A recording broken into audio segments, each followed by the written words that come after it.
Le journal avec Cheikh Tidiane Diao, la coalition Sam Sa Kaddu Sauver le Sénégal, portée sur les fonds baptismaux en vue des élections législatives du 17 novembre prochain. Cette nouvelle alliance politique, Zornanata, veut faire face au parti présidentiel pour une assemblée nationale équilibrée et de qualité.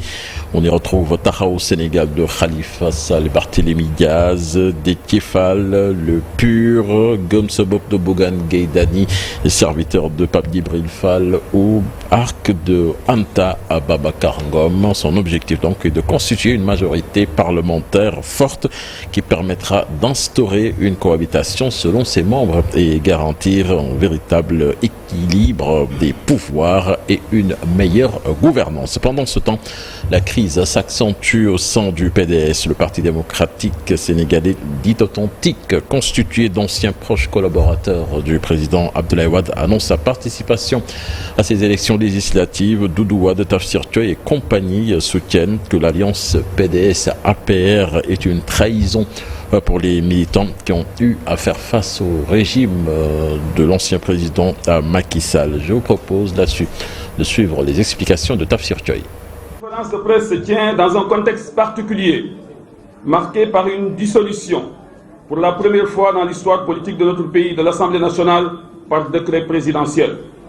Cette dissolution, intervenue dans des conditions dramatiques, constitue une véritable rupture avec les bonnes pratiques et pèsera sans doute lourd dans le passif du régime actuel en place au moment de dresser un bilan.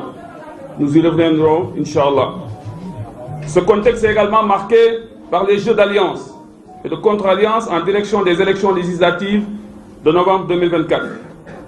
Nous informons l'opinion publique nationale et internationale que nous irons à ces élections, Inch'Allah. Cette participation aux prochaines législatives entre en droite ligne de nos orientations et objectifs stratégiques que sont le sauvetage de l'honneur et de la dignité du PDS et de ses membres, la préservation des valeurs, principes et règles qui régissent le fonctionnement du parti depuis sa création, la protection de l'œuvre du frère secrétaire général national Maître Abdoulaye Wade et du patrimoine commun qu'est le Parti démocratique sénégalais.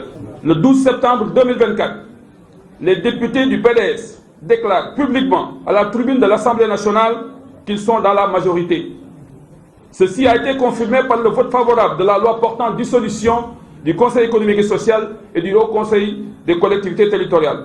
Le refus de signature par le parti de la charte d'Athènes et de participation à sa réunion. Quelques jours après, il est annoncé que le PDS va aller aux législatives de 2024 avec le PASTEF. 2 jours après, le PDS signe avec l'APR un accord au siège du PDS et sur sa demande. Et toutes nos excuses pour la piètre qualité de la vidéo. On poursuit pour parler de la garde à vue prolongée de 48 heures pour Lat Diop.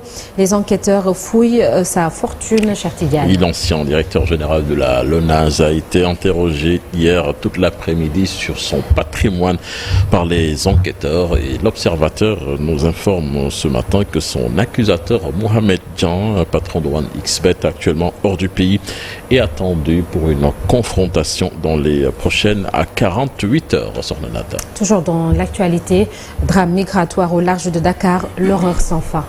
L'identification des corps quasi impossible avec les cadavres qui sont dans un état de décomposition très avancé selon Dakar Actu. L'incinération des squelettes des cadavres n'est pas exclue. En dehors des 30 corps difficilement identifiables et des squelettes, d'autres découvertes ont été faites par la marine et les éléments des sapeurs-pompiers. Donc retenez que la pirogue de migrants contenant ces cadavres retrouvés ce dimanche, des sources ont confirmé qu'il s'agit de celle partie de Mbour et perdue en mer depuis le 13 août dernier. Elle avait à son bord plus de 150 personnes. Puis la gendarmerie de son côté a mis la main sur des candidats à la migration irrégulière à Bambilor. Ces derniers, regroupés dans une maison louée pour l'occasion, sont au nombre de 44. Parmi eux, des filles et des personnes mineures. Vous avez suivi le reportage de Thioro Mbardiaye, c'était dans nos précédentes éditions. Nous parlons éducation à présent. L'Université Alioune Diop de Bambey Les enseignants rappellent au ministre de l'Enseignement supérieur ses promesses. Aucune n'a connu en début d'exécution, constate le docteur Latso et ses collègues. Si rien n'est fait, ils seraient donc dans l'incapacité d'accueillir de nouveaux bacheliers à la rentrée universitaire. Babacar Diouf, Nongoniaï. Les ministres de l'enseignement supérieur n'ont pas été respectés. C'est la même conclusion à laquelle ont abouti les enseignants du supérieur section université Aline Diop au terme de leur visite de chantier. Dr Lat et ses collègues attendaient le nouveau ministre de l'enseignement supérieur sur ses promesses. Mais hélas. Lors de sa visite du 30 avril 2024, le ministre de l'enseignement supérieur, Dr Abdourahmane Diouf, avait pris un engagement ferme de terminer les chantiers en cours et d'entamer la construction de nouvelles amphis. Cela vise à accompagner l'orientation des bacheliers, des nouveaux bacheliers, en octobre et à normaliser les années. Au moment de notre échange, aucune de ces promesses n'a été tenue. Un autre point qui fâche les enseignants de l'université Aline Diop, c'est le déficit budgétaire. Le déficit budgétaire est un autre défi auquel l'UAD est confronté, ce qui entraîne un retard dans le paiement des salaires et entrave son bon fonctionnement. Par conséquent, ils ne sont pas dans les dispositions d'accueillir les nouveaux bacheliers à la rentrée. Par conséquent, l'UAD ne peut pas accueillir de nouveaux bacheliers en octobre en raison du manque d'infrastructures suffisantes pour absorber cette affluence d'étudiants. Les enseignants affiliés au SAES dénoncent aussi le sabotage du ministère qui leur a envoyé des tables sans les bancs. Sommet de l'avenir à New York, le chef de l'État, Bassirou Diomaye Faye, qui a préparé la rencontre, a appelé hier à la réforme du système multilatéral et à une action collective pour combattre l'extrême pauvreté, les inégalités et les tensions géopolitiques. Je vous propose de l'écouter. Notre futur ne peut se construire sur le modèle actuel, dominé par les injustices, l'extrême pauvreté qui touche 10% de la population mondiale, les tensions géopolitiques de haute intensité et le réchauffement sans précédent de la planète qui affecte gravement nos pays.